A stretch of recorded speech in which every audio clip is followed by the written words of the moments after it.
Yeah, so the benefits of the Samatha practice, there are many.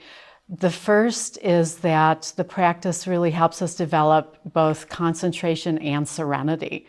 So as a daily practice, it's a great practice to do when things are chaotic and stressful, and people often forget that it is actually a serenity practice. The word samatha means both concentration and serenity. And so if we're finding a stressful period of time in our lives, it can be a really good period to undertake this practice because it's very simple and we're basically coming back to the breath, and the breath itself is soothing. So it can bring a lot of peace and ease into our life as a daily practice. And then the concentration aspect of the practice, all of us have a faculty of concentration in our awareness, but we may not exercise it very much. And the research shows that nowadays people are exercising it even less, and they're actually conditioning it, their nervous systems and their brains in the opposite direction.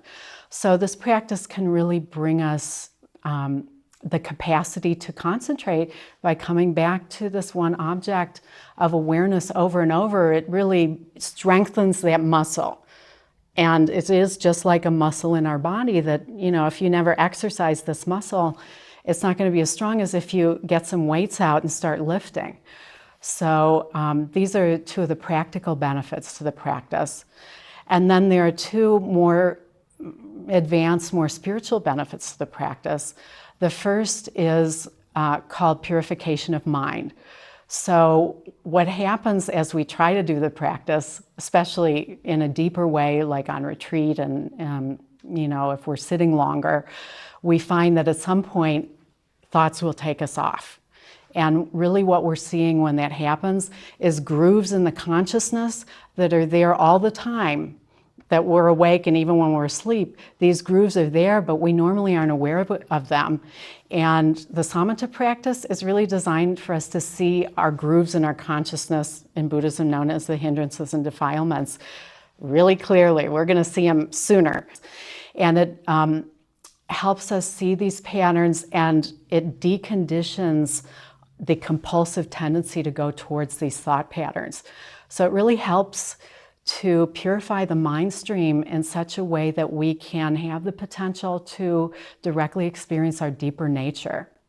And then the fourth benefit is what Steve and I call the thinning of the me.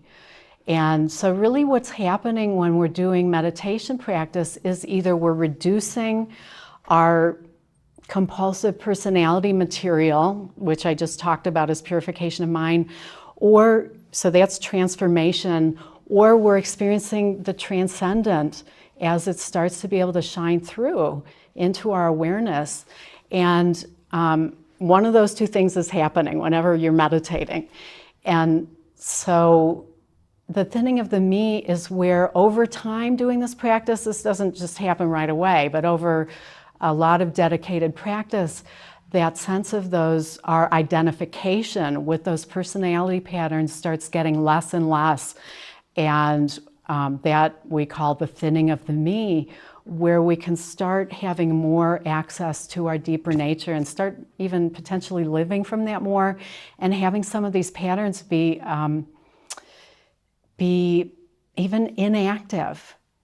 And that is a real gift, and it's really what the Buddha talked about when he talked about the freedom from suffering. The potential is there in this practice to really thin the me so that we aren't compulsively driven by our personality patterns.